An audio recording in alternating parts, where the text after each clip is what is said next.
You are listening to the Love Unplugged podcast, episode 42.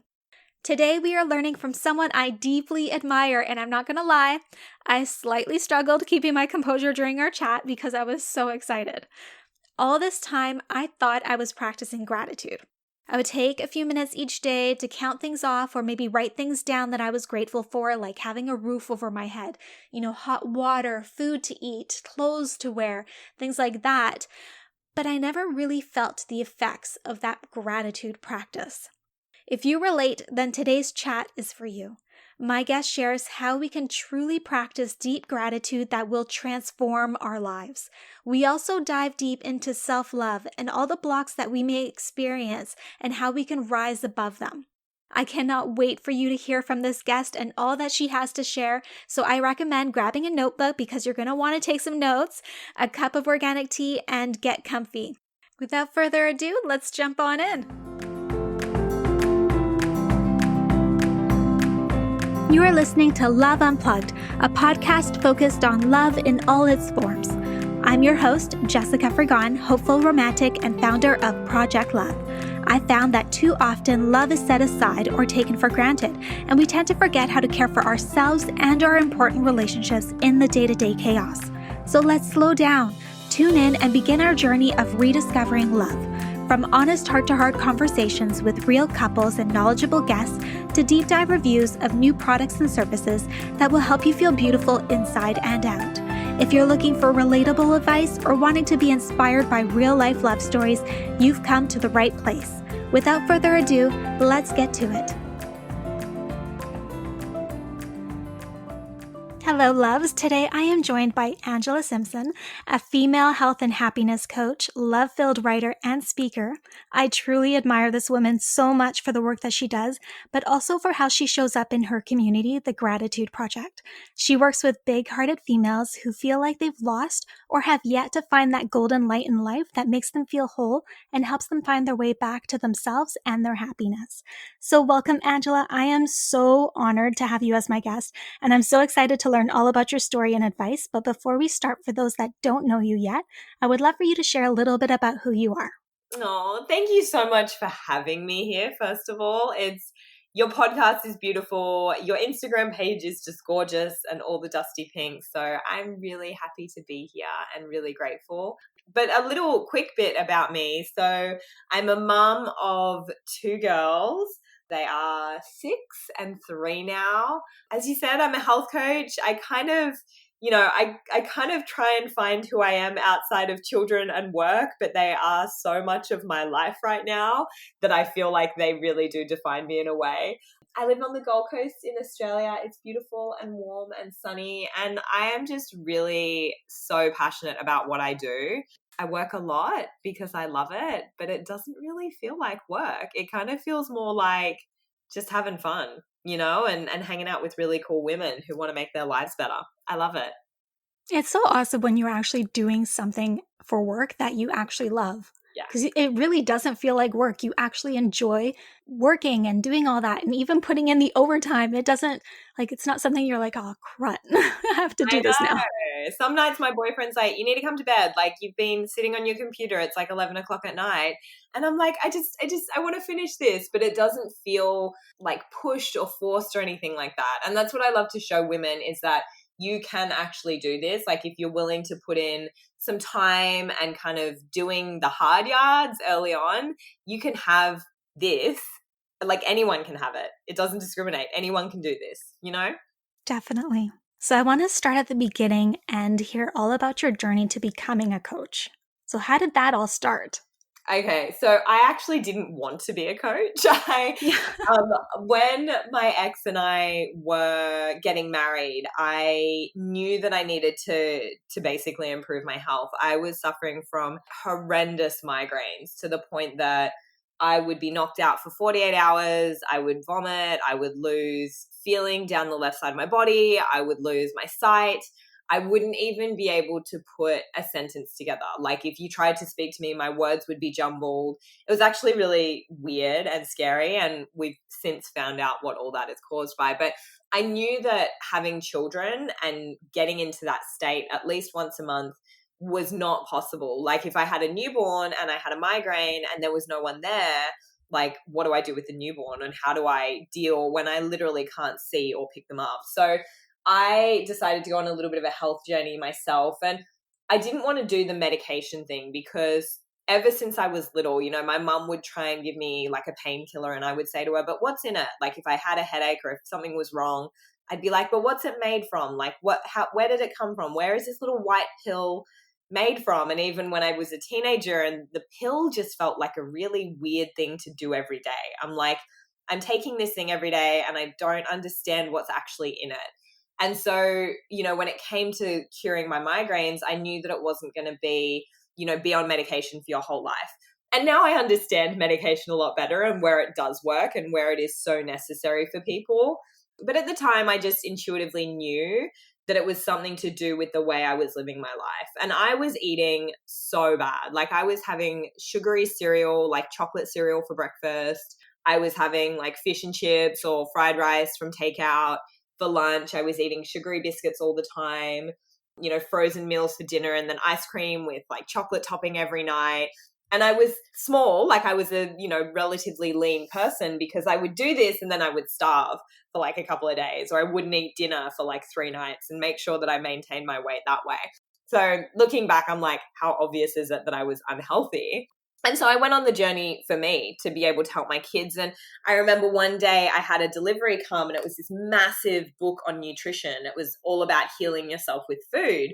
And my ex-husband said to me, why don't you like study something? Why don't you do something? Because you can read through that whole book, but I feel like it would be better if you actually just got qualified in something because you seem to be really passionate about it and you may as well put some time into that. And so I decided to study at the Institute for Integrative Nutrition. And halfway through that, I just understood on such a spiritual level how much coaching can help people. And even though I had zero intention of doing it, I knew that I needed to because I felt this pull that there were people out there, and it wasn't that I was going to come along and save them, but that I was going to be able to facilitate them saving themselves, and I was going to be able to hold space while they figured their stuff out and help them to work through things and really hold them accountable. And so I just kind of started doing it with my newborn baby in my arms. I would drop her to a friend's house to do like 1 or 2 coaching sessions a week. And then it just blew up and it became what it is today. That's amazing. I love that you did it because you wanted to heal yourself. And then from there, it just naturally progressed into something where now you're able to help so many other people. Yeah. So I love that you help women fall back in love with themselves. So I want to know, what does self-love mean to you? Like, what do you think is the most important aspects of self-love? Definitely acceptance for me personally. And I mean, look, it's going to look different for everyone. But even when I became healthier, I still had a lot of judgment around my physical body. We all hold these stories that have been told to us when we're young. I remember my ballet teacher, he told me I had a beer belly and that my stomach was bloated. And so I like always lived with, oh, I've got a big stomach or I've got a soft belly and, oh, that's not good enough. I need to have a 6-pack abs. And even like up until a couple of years ago, I was still having that conversation in my head. And I remember one day trying on shorts at work and this girl said to me, oh, you've got big thighs like I do. And I was like, oh, I've got big thighs now as well. I always thought I had like pretty okay legs, but apparently I got big thighs. Okay, great. So now I've got a soft belly and big thighs. And then, I had a partner who used to comment on all the freckles that I have and all the moles on my body. And so all of a sudden I was like, oh, well, that's obviously not good because they didn't say it in a positive way. And I took on these stories and the view of other people, how they saw me, and I turned it into my story. And so for me, a big part of self-love was finding the beauty in those parts of me, finding the beauty in every part of my body that isn't magazine perfect, but that has done such beautiful things to me. And so self-care for me was a really big, long journey. And I kind of say I'm still going through it because there are still days where I'm like, I'm not good enough. I need to be better here. I need to be fitter, stronger. I need to have abs. I need to, do all these things. I need to laser off all my freckles and all this crazy stuff. But for me, it's just going back to the fact that I get to be beautiful in my own unique way. I get to be the person I am in my own unique way. Some people love my quirkiness and my sense of humor. My boyfriend luckily thinks I'm hilarious. And other people will think I'm like not funny and obnoxious, and that's okay. And for me, it's just been about saying, no matter how other people see me or experience me, my story is how I'm experiencing myself and how I feel about how I show up in the world. So it's just for me constantly working on accepting the person that I am. That's amazing. What people say to you can have such an impact. Like, I remember in high school, the guy in front of me in class turned around and was like, "Oh, I like your shirt. Did the board come with it?" And those types of things, just like how that person said, "Oh, you have big thighs just like me," and things like that, how they can then become your story so easily. Like, it just took one thing that someone said to me for me to then become self-conscious and hate that I was small chested, right? And for you, now you're conscious about your thighs. So how do we not let those things get to us? I think it's about seeing the bigger picture of your life. I think the thing for me that really stands out is that first and foremost, no one lays on their deathbed and says, you know what, I really wish I was skinnier. I really wish I had abs for my whole life, or I really would have loved to just have like a supermodel body. That would have made my entire life better. No one looks back and says that. And when you really put things into perspective, and I think almost like, I've had some health conditions around my heart, and I've had to have quite a few procedures done, and quite scary procedures. And, I think when you go through things like that, you realize what's really important. What is important is not your butt sitting a certain way, or your arms and shoulders looking a certain way, or your hair being a certain way. What is important is the people that you added value to, and the people that you were lucky enough to experience in your life who added value to you. And so when we get caught up in those things, especially the physical things, I mean, I think when it comes to, your personality and your spirituality and your emotional health and well-being, it's like, yeah, work on it for sure, because that kind of stuff will make your life better, and it'll make you a better friend and lover and sister and daughter and all of those things. But, when it comes to your physical appearance, I think it's asking yourself questions like, do I wake up energized in the morning? Are the whites of my eyes clear and bright because I'm healthy? Is my skin glowing, or is it dull and gray? Do I feel, digestive issues when I eat? They're the kind of physical things that I look for now in myself. And, when I'm talking to my clients, I help them to find those things also, because if we focus on, hey, I don't look a certain way, and we forget to focus on the things that are working, we work in the wrong way to fix the wrong things. So if I'm focused on my stomach being soft, and I'm just going to go and lay on the floor every day and do 500 sit-ups to try and make it better, when in reality, maybe, the person who is listening to this who maybe has a soft tummy too, maybe there's foods that you're eating, maybe there's stress that is causing you to hold weight in that area. Maybe your digestion isn't up to par. Like, it could be so many more things that can be healed through health and nutrition and meditation and stress management, that sit-ups aren't going to do anything. Like, those kinds of things aren't going to work. So I think, first of all, it's putting everything into perspective. At the end of my life, am I going to cry about my thighs? Definitely not. Definitely not. But at the end of my life, I am going to ask myself, did I give everything my all? Did I do the best I could? And did I get to live with vibrancy, health? Did I get to live in a way that brought me joy and fulfillment? Because that is so much more important, like so much more important. I love that. That's such a healthy way to look at it. And I love that you pointed out that, it's not just doing the crunches. You may need to look at a whole bunch of other areas in your life that could be contributing to that issue that you're having. Mm-hmm. That's so true. I kind of want to talk about how we tend to put a lot of people ahead of our own needs, really. I think as women, we're always just trying to help others, and we're trying to give of ourselves to others. So how can we put a little bit more focus on ourselves without neglecting the needs of anybody else or the responsibilities that we have around us?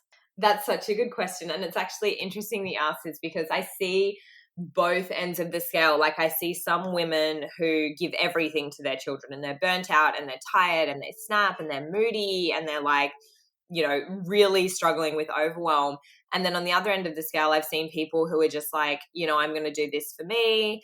My kids will do the activities that I love because I need to be filled up first to be a good mom. And like, I've got to make sure I'm okay. And if I need extra time for this, then I'm going to do that, even if it means that someone misses out. So, you have both ends in people, I think. And I think what has worked for me at the end of the day is making sure that I've scheduled in and prioritized things in my life that make me show up better as a mother.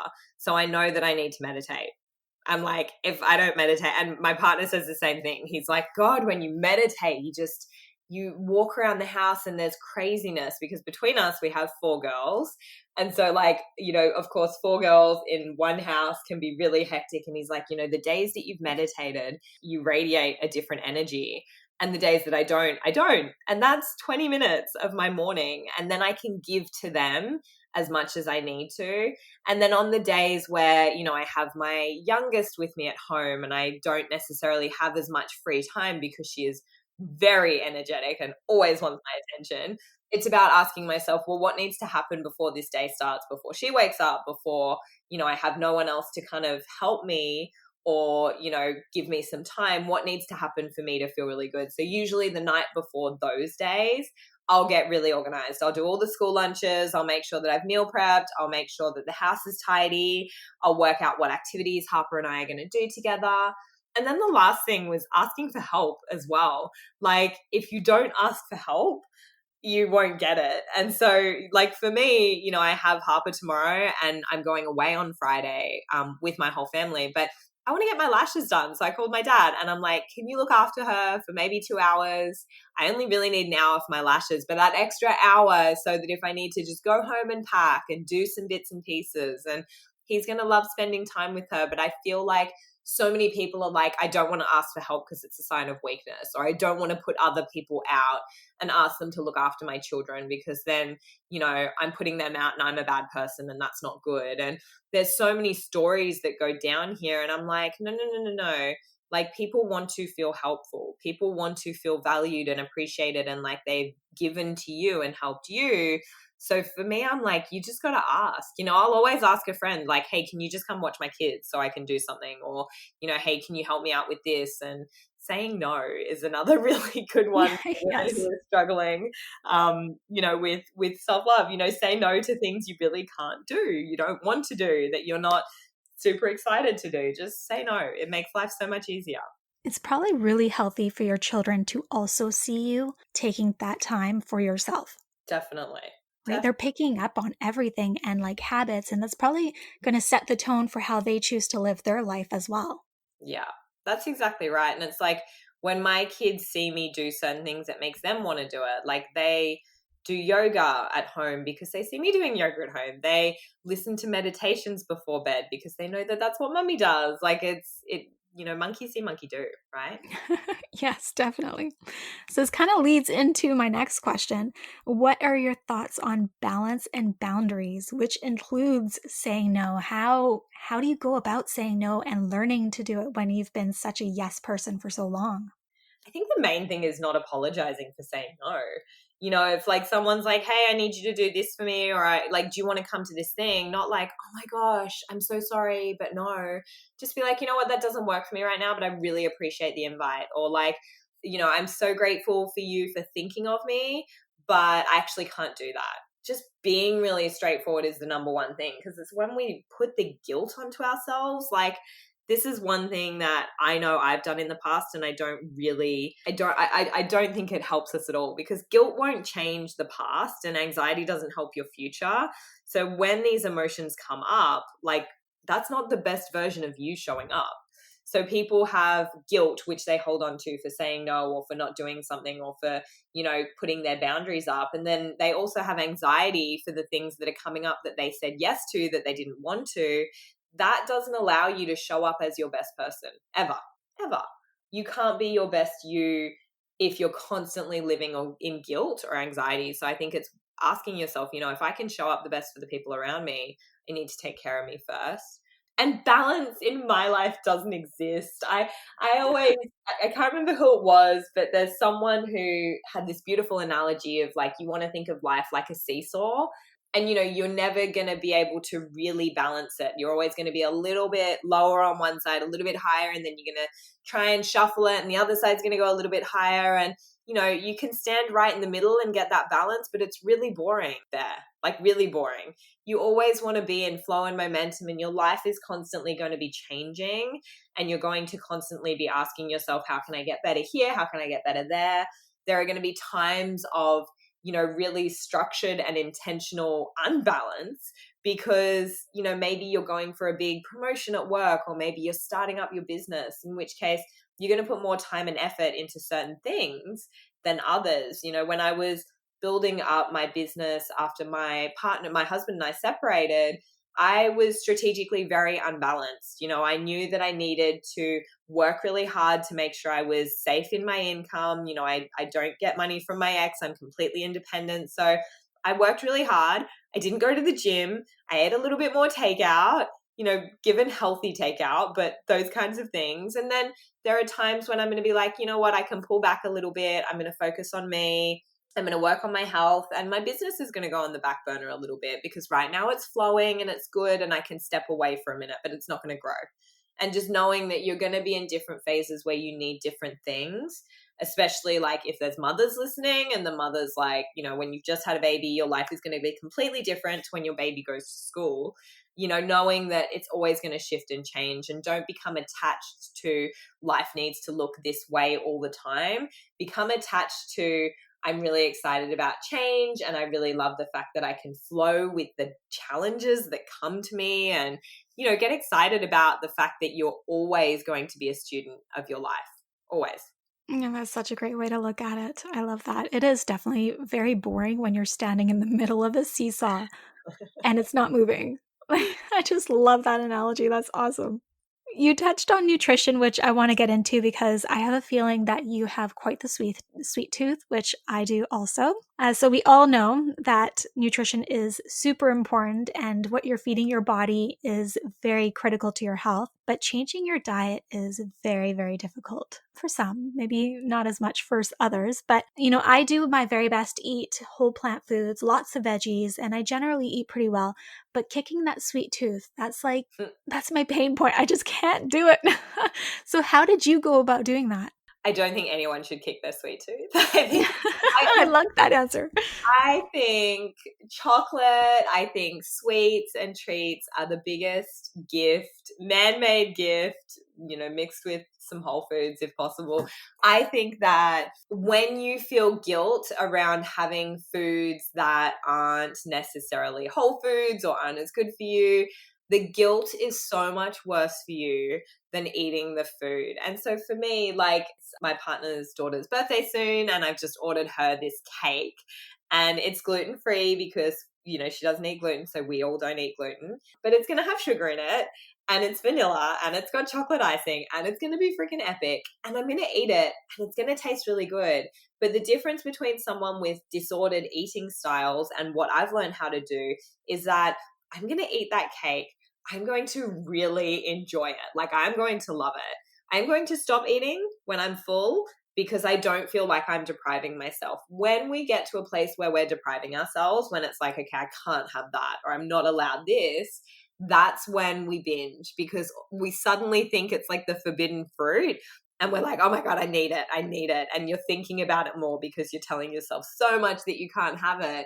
Whereas if you just say to yourself, I'm allowed this, I'm allowed to enjoy it, it's a once in a while thing, it's not an everyday thing, it completely shifts the way that your body and your mind work when digesting that food. So for me, I think it's really important that you do have a sweet tooth, but mostly you're filling that up with whole foods. I literally wrote my first recipe book for people who were struggling to get off artificial sugars and processed sugars, and who wanted to have more whole foods in their life but not kick their sweet tooth. So finding things like that and making healthy sweet treats and being really organized around, what time of day do I get hungry for a sweet? Do I always have something around that I can have, like a bliss ball or some raw slice or something really good like that? And then kind of just allowing yourself to know that, you know what, on the weekend, I might go out and I might eat pizza and get an ice cream with my partner. And I did it once this week, and that's okay, because it's not the things that we do every so often that affect our health. It's the things that we do every day. So if every day we're focused on what is going to improve my health and all the little habits that build up over time, adding to our well-being, then having sugar every now and then is not going to kill you, unless you're like deathly allergic to actual sugar, and it's going to be fine. That's my opinion. I like that. I'm definitely not in line with diets and restriction and whatnot. I try to be more mindful, but that sweet tooth is definitely something I need to be looking at a little bit different so that I'm not craving it so much per se. Yeah. Yeah. So, what are your thoughts on navigating the stories that inner voice is often telling us, that mean girl that we have inside us? That I love that analogy so much. But how can we overcome those limiting blocks or the beliefs that inner voice is telling us? I think it's just asking yourself if it's actually the truth. I think, so many people will literally just be like, okay, my mind said that, so that's the truth. And one thing that I used to do when I was working through a lot of mindset issues is I would ask myself, okay, is that the truth? Okay, what is the real truth? So if my limiting belief was, around starting my business, maybe it's like, you know what, I can't do this. I'm not good enough. I can't do this. I would say to myself, okay, is that the truth? No, it's not the truth. Like, my practical mind knows that anyone can start a business if they want. But it's like me saying, you know what, I'm going to run a marathon, or I'm going to go be the CEO of a Fortune 500 company. Right now, I don't have the skills or the physical ability to do those things. That doesn't mean I can't do them. It means I need to learn to do them. So for me, it was really looking at things and saying, okay, if I'm telling myself I can't do something, then maybe that's true right now. But I can learn to do anything, and I can train myself to do anything. And if I want to put the time in, then I can literally be or do anything I want. And I think for so many people of our generation, we get everything so quickly now. We have Uber Eats, we download movies in a second, we don't have to go to the video store anymore. We message a friend and tell them, hey, we're 2 minutes away, instead of just calling and saying, I'll be there at 9. Like, everything comes to us so quickly that I believe we've kind of lost the ability to be patient when it comes to the bigger things. So if I don't believe I can do something, I just tell myself that I just need to learn. And that changes my mindset so much around when I feel limited and when I feel like, oh my gosh, I can't do that, because actually I can, and you can, and we can do anything we want to do. We just have to commit to it and give it the time, Definitely. What about those limiting beliefs that are so ingrained in us from like a really far situation that happened maybe when we were children, and we maybe don't even know kind of what happened or how that even started? How do we kind of navigate that? I think getting a coach, if it's something that's really deep ingrained and you can't help yourself out of it, then getting a coach, finding someone who can really help you to work through it. I have so many coaches and healers and professionals that have been in my life that are still in my life. And I do that because I know that I don't have the answer to everything, especially when it comes to myself, and especially when, you have to self-reflect and you can't quite figure out what is going on or how to move through it. It's like, find someone who can help you do that, and find the best person you can afford to work through that. Because I think the one thing about coaching that is so beautiful is that it's someone who sees you from the outside and teaches you to understand what's going on the inside. And a lot of people don't know how to value it because it's not necessarily a tangible thing. Like coaching, you don't necessarily, unless it's a weight loss coach, you don't see weight loss, or you don't see changes, or you're not getting a physical thing given to you. You're changing your mindset and you're having someone support you through that. And I think if you can understand the value of your mindset and working on that and really getting clear on what your triggers are and where you need to grow as a person and where you need to improve as your reactions and things like that unfold, I think if you can have someone look at that externally, it helps so much. But you've got to go into it so open and so ready and so committed to give it everything. You can't, if you go into coaching and you half-ass it, or, you're doing coaching while checking your text messages, or you're kind of like, oh, I'll just do my coaching call while I'm running around or picking up the kids, you're not going to get as much from it. It's really about committing and showing up as your highest self to those sessions. That's such great advice. I definitely recommend speaking to someone as well. Just from personal experience, it's so great having somebody who's completely unbiased, who you can just kind of open up to and have them give you advice for what they're seeing. There's nothing like it. So I want to switch gears a little bit and talk about gratitude, given that you are the Gratitude Project. I want to talk about what exactly is a gratitude practice. Do you just simply write down things that you're grateful for, like, oh, I have a roof over my head, or I have, good food to eat and clean water to drink, things like that? How do we take it further? Yeah. So my biggest thing when it comes to a gratitude practice is, when gratitude is done properly, it should be something that brings you to tears. It should be something that you literally feel so deep in your core that you could cry. So I think the problem with how a lot of people are doing it these days is exactly what you said. I'm grateful for the roof over my head. My dinner was super yummy. My kids are really cute and they behaved today. Yada, yada, yada. I'm just going to do that and it's done. And people are like, I'm not seeing the effects of gratitude. Like, what is going on? It's got to be something that hits you at your core. So first and foremost, if it is, say, journaling or writing things down, it's saying to yourself, okay, I'm going to do this in a space. I'm going to have a beautiful ritual around it. It can be a 5-minute ritual. It doesn't need to take up your whole life. But, before bed, I'm going to light a candle or put on some essential oils or have some music playing. And I'm going to take myself back through my day.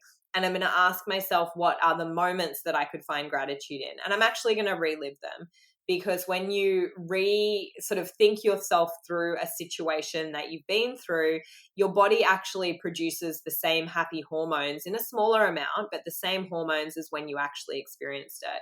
And so whether that's, someone paid for my coffee when I was in line at the coffee shop, or whether it's, my partner came in this morning and he kissed me on the forehead before he went to work and he smelled really good, and I just felt immense gratitude for how lucky we are to have found each other. Like, if you can sit and actually think through it, I could take you through 3 things I'm grateful for about yesterday, and I could bring myself to tears if I went deep enough into it, because that level of gratitude is so powerful. And I think the problem is, so many people are trying to do it quickly or trying to just do the surface stuff, whereas you really need to say to yourself, okay, what am I so grateful for right now that if I lost it, my life would be so different? Or if it didn't happen, I wouldn't be where I am today. What are those things? I think all of the mothers out there can relate that when you think back and actually walk yourself through the birth of your first child, you will cry, because it's a really full-on experience. And if you really are so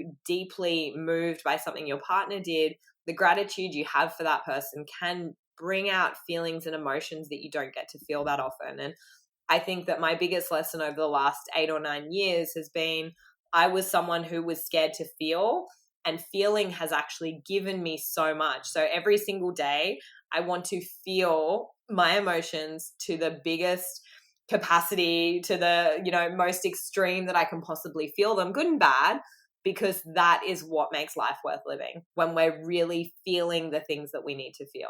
Does that kind of make sense? I can definitely attest to the fact that I have not been doing it correctly, and definitely skimping out a little bit, because I just try to get it done as quickly as possible, to be honest. Mm, Okay, so I'm going to have to change my practice and take the time yeah. to really dive in deeper and to feel it. Create a beautiful little ritual around it, like just create a little, I do it before bed or when I wake up in the morning, and have some anchors that really get you into the moment as well, whether it's a smell, a sound, something visual. I think if you can do that, you'll notice big changes. So is it good to do it like 2 times a day, or like just once, morning or evening, whatever your ritual is like? Start just once, but you will get to a point where it just becomes habit. Like, I don't actually have a ritual now. I know that when I wake up in the morning, I just say thank you, thank you, thank you. And I roll over and I'm so grateful for the person laying next to me. And, I appreciate them so much more, because I'm feeling real emotions around, having them there and being so excited that I'm lucky enough to be with this person. And, when I see my kids, I'm like, I'm already feeling it because I've gotten so used to these emotions. I've gotten so used to feeling things that it does become a habit. But in the beginning, make it once, do one thing, make it one, either morning or night, make it that gorgeous ritual for yourself. But then just start trying to incorporate it into your day more. Just start thinking to yourself, are there moments where I could be more grateful? And one of my things is I have like moments and things that ignite gratitude within me. So when I get into my car, when I sit in my car seat and put on my seatbelt, it's actually become ingrained in me a habit of asking myself what feels good in my body. Because when you're sick, when you get like a cold or a flu and your nose is running and you're like, what? Why wasn't I more grateful when I didn't have a runny nose? Like, I miss feeling good. Or when I had migraines, I'd be like, I miss when I had no pain. I would really, really miss that. So I start, when I get into the car, and it happens every time I get into the car, I literally take a deep breath. It's 5 seconds where I say to myself, what feels really good in my body? And my head feels good. My back feels good. Everything feels good right now. And if there is a little bit of pain, that moment does help me to breathe in and relax into it, which usually makes it go away. That's amazing. So, how has practicing gratitude changed your life? Like, what have you noticed has really changed or been impacted by all the gratitude that you've been practicing? Oh my God, so many things. We would be here for like 5 hours. I'll try and pick out some. But I mean, first of all, like I said, just feeling more things, feeling more emotions is a really big thing for me. I think a lot of us are scared to feel. And so that has been really beneficial for me. But it also allows me in moments of challenge and in moments where things aren't going so well, or when, things aren't happy, sunshines, rainbows, fairies. It's helped me so much in those moments, because when you can be in a tough situation, I've had a lot go on the last couple of years, but when you can be waiting to go in and have surgery on your heart, and when you can have your ex-husband moving to another country, when you can see the devastation in your children's eyes, when you tell them that you're not going to be married anymore, when you can, have a conflict with a friend, but walk out of that situation and find the gratitude, you actually become a better person. Like, I had conflict with someone a couple of weeks ago. I don't ever have conflict with people. Like, I'm a Libra, I'm a people pleaser, I'm really easygoing, but something happened and I remember feeling really wound up about it. And I sat and I meditated and I journaled and I asked myself, what can I be grateful for in this situation right now? And I felt like I had been wronged. I felt like I felt misunderstood. I was angry. I wanted to scream and say my side of the story and all of these things. And I just asked myself, what do I have right now to be grateful for in this moment? And I thought back over our friendship and how much goodness it had brought to my life.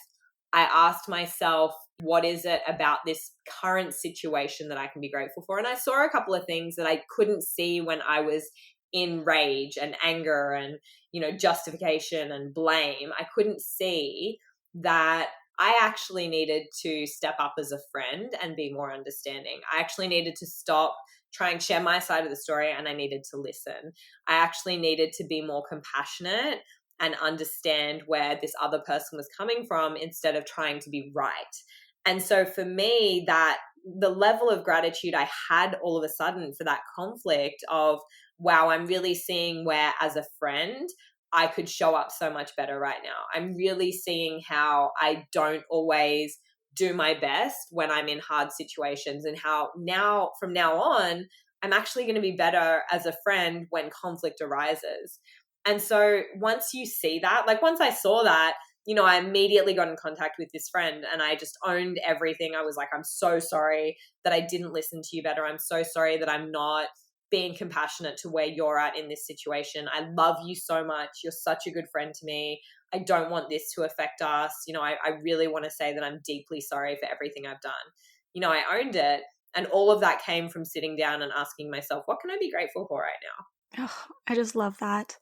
That's such a good way to look at it, to be honest, is, coming from a place of love and gratitude for that friendship and then, owning up to it. Not a lot of people can do that. It takes a lot of courage to be able to get back into that situation and try to mend that friendship. It's very humbling. It is. Everyone just wants to be right. Like we're all like, I want to be right. I want, I want to be right here. I don't want to look like the bad person. And I think when you can sit back and say, okay, well, what did I do wrong here? You grow so much as a person in that moment. Exactly. And it strengthens your friendship, Yeah, right? Like that's how you get through things is by getting through the bumps along the road, and it exactly. just makes a stronger bond. Exactly. So I want to talk about something that I've been seeing quite a bit on in my community, where people are getting into a rut or they're just feeling uninspired. They're having that really off day, and how can we get to a place of getting out of that mental state? I mean, first of all, acknowledging why you're in that mental state. I think that it's really important to kind of ask yourself, okay, well, what's going on for me right now that I need to look at a little more closely? Why am I grumpy? Why am I feeling negative? Why do I feel down? What's going on? Is it, what time of the month is it? I think that if you can cycle sync and if you can really track your own rhythms throughout the month, then sometimes it's just like, oh, okay, I'm having a bad day because I'm about to get my period and I need to just be gentle with myself right now, rest a little bit more, tell people around me that I need some downtime and that's all good. Or is it because I'm stressed at work? I think first and foremost, you've got to find what it is that's really got you in that space and ask yourself, like, okay, well, what is really going on here? Because a lot of times when we're in that rut, when we're feeling down, when we're feeling not so great, we'll kind of just look for the closest thing to blame. And I've done this before. I've like feeling grumpy. I did it actually like about a month ago. I was grumpy. I was the day before my period. And instead of just owning that and being like, oh, I'm grumpy and it's because of this, I actually went and like I yelled at my partner for using my towel. And it was like hilarious because we track my cycle. He knew that it was the day before my period and he just looked at me, and as I was going off at him, I'm like, I really just want a clean towel and now my towel's wet. I'm going to have a shower and I get out of the shower and I've got a wet towel. It's really frustrating for me. And I kind of just unloaded this unnecessary rage about a wet towel onto him. And he stood there trying so hard not to laugh because he knew what day of the month it was. He knew it wasn't about him. And it was so funny, but I like unloaded on him and he just looked at me and he said to me, what is this really about? And I was like, you know what? I feel really shit. I'm really tired. I probably just need to go to bed. And I'm upset with myself that I didn't nurture myself today. And he's like, okay, good. Do you really give a shit about the towel? And I'm like, no, I don't give a shit about the towel. So it's like asking yourself, and I'm lucky that I have someone who can also ask me, but asking yourself, what is it that I'm actually getting wound up about? What is actually going on here is the first thing. And then working on that. If it is something to do with work, or if it's a relationship issue, or if it's you're angry at yourself for eating bad foods, or if it's your kids are being a nightmare, or the house is a mess, or, whatever it is, first of all, find out what it is and address that before anything. Because you can try and get yourself out of the rut, but if you're continuing to have this issue come up, whether it's, again, work, family, friends, yourself, your diet, whatever, if it keeps coming up, you're kind of putting a Band-Aid on, a flesh wound, which is not a great idea. And so I think finding that out and then addressing it, really working on it. And then again, gratitude. What can I be grateful for right now?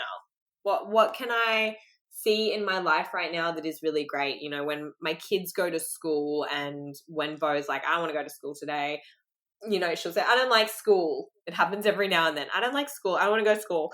I don't have friends. I don't like learning. I want to stay home. All I have to do is say to her, can you tell me 3 things that you really love about school? Just tell me 3 things. And she's like, oh, I love playtime. I love that I get to play with my friends. That's so good. And my teacher, she's so funny. Like, I love my teacher.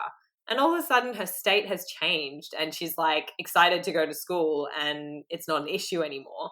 So I think if we can do that to ourselves as adults as well, we're frustrated about going to work and it's like, I don't want to be there. Okay, well, what are 3 things that you love about work right now? And once you can start thinking about the things you're grateful for and putting the attention onto them, all of a sudden those things expand and the things that aren't so great kind of dissipate because you're not giving them focus and energy. No, that's so true. And if you can't do it yourself, have somebody like a friend or your spouse or partner there to help work through it. Yeah, Exactly. Like I had a situation I think it was a couple weeks ago where I was just in a really, really bad place. I wasn't able to myself figure out why I was getting so snappy and upset about this one situation. And my friend just pointed out, are you sure it's not something to do with you having your period or something like that? And it just kind of like popped into my head that yes, it is coming soon. Yes.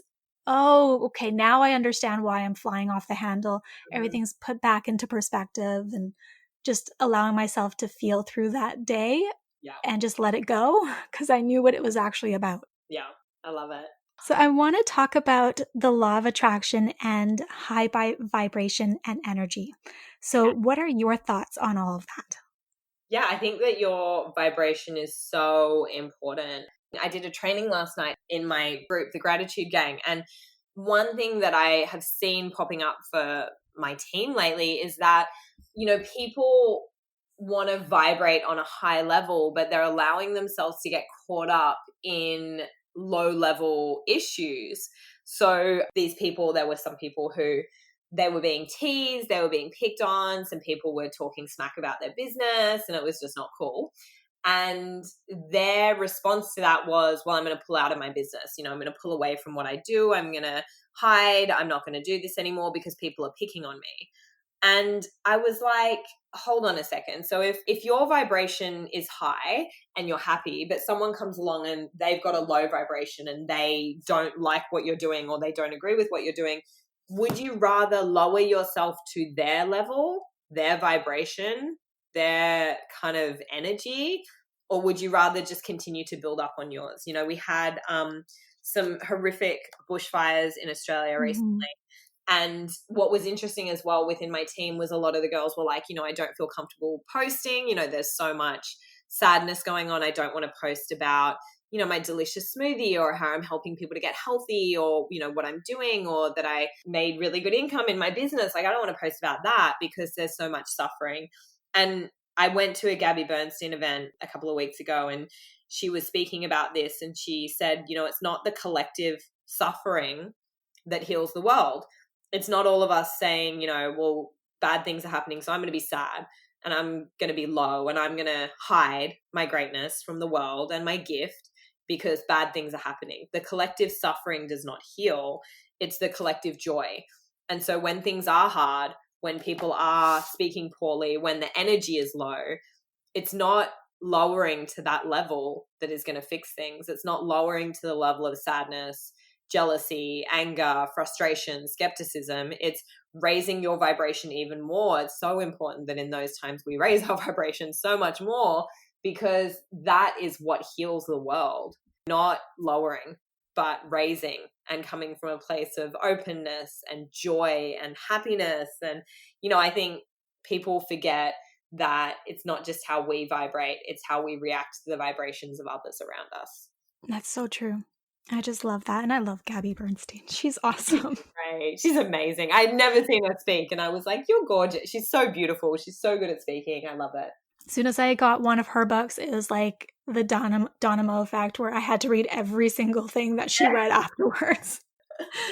I love it. So I want to talk one last question about letting people in. You do this so well. And like I mentioned before, I just admire how you kind of show up in your community and you share just so much vulnerability. How do you do that? Because I find that I struggle a little bit letting people in, even in like close friendships. I don't share everything that goes on internally. And now having to show up in the community and be vulnerable and share my experiences and my deep thoughts and things like that, I struggle with that quite a bit. I get it. I get it. One thing that I think really affects us negatively in this space is that we're all trying to portray perfection. We're all trying to show people how we've got it together and how great life is. And, look at my beautiful kids and my thriving business and all of the things. And that's not inspirational to me personally. It's not inspirational. I want to hear about people's suffering and how they worked through it. I want to hear about how someone whose life wasn't necessarily perfect, how they made it amazing.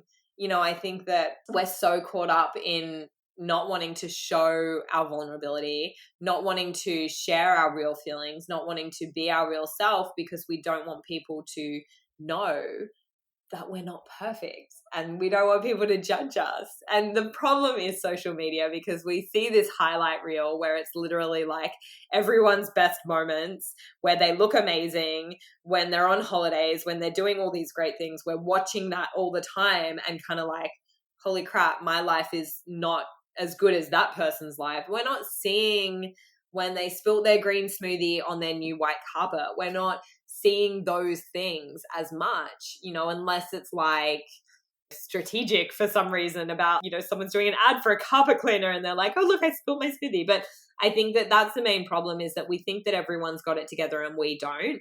And the truth of the matter is we are all drowning and trying to figure out how to keep our heads above water. And we are all going through really amazing days and really freaking terrible days as well. And when we become open and when we share authentically about what we're going through, people are able to look at us and say, you know what, me too. And I hid my true self for so long. And so many of my friends say to me now that they just see a completely different me, that they've never seen me so open, happy. They've never seen me how I am now. And it's because I realized that if I'm not allowing myself to feel and share my moments of sadness and shame and discomfort, I'm also not fully accessing the moments of joy, happiness, love, and gratitude, because you can't just have the happy emotions. You need to have both. It's the law of there's no peace without war. There's no up without down. You can't have it. You can't have one without the other. You can't be ecstatically happy without allowing yourself to feel the lows as well. It's just not possible. And if people are telling you that it is, they're lying, or they are totally, delusional to what real happiness is, which is what I was. I'm not going to lie. I spent so long thinking that I was happy, but also having semi-suicidal thoughts in my car, wondering if this was my life. I was preaching and saying, I'm so happy and life is so great. But I would be driving and saying to myself, is this my whole life? Like, is this it? Is this as good as it gets? Because I wasn't allowing myself to ever feel real sadness. So I never really felt the true level of happiness that was accessible to me. So I would be kind of like flatlined.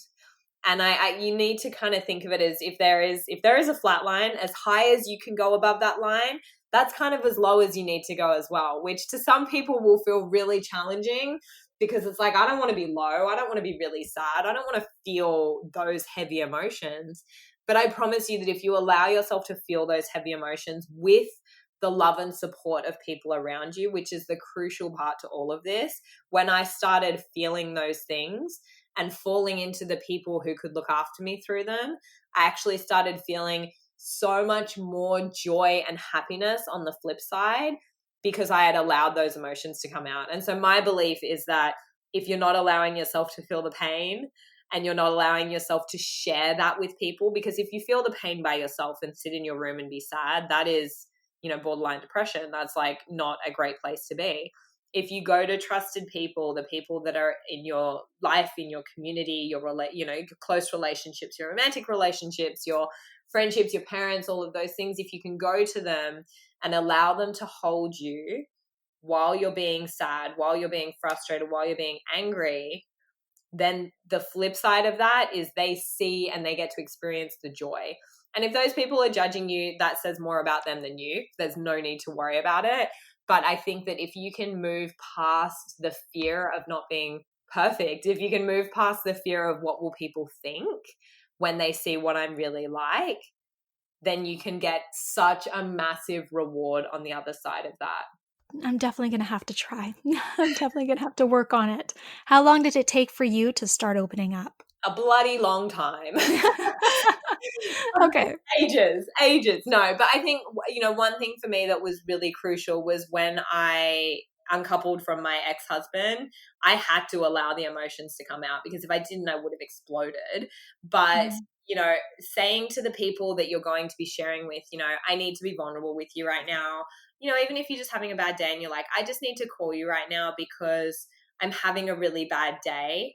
Are you in a good emotional space for me to share some things with you that are happening for me right now? And I think that that's a really respectful thing to do, is to make sure you ask permission of someone.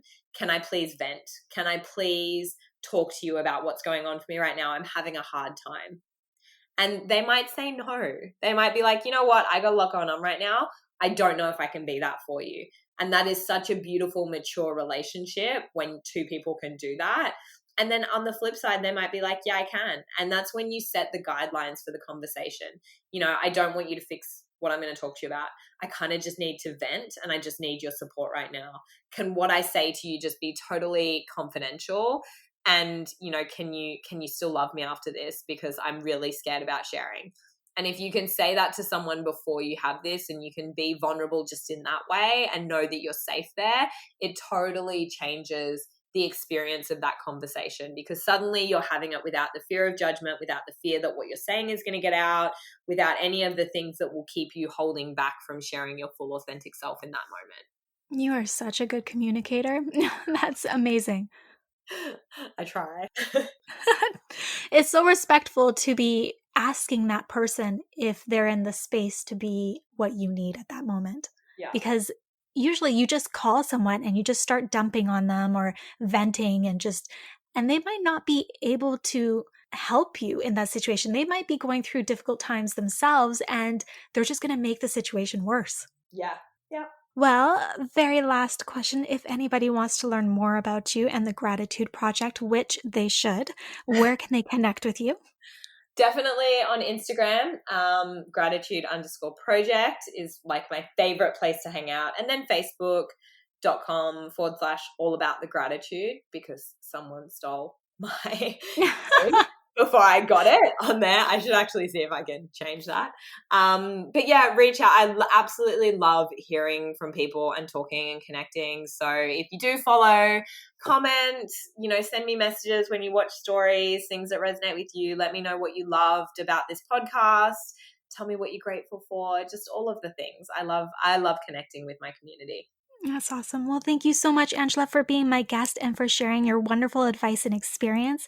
Words honestly cannot express how much I admire you and your work. So I'm so honored to have you here, sharing how we can get back to a place of love and gratitude. Thank you.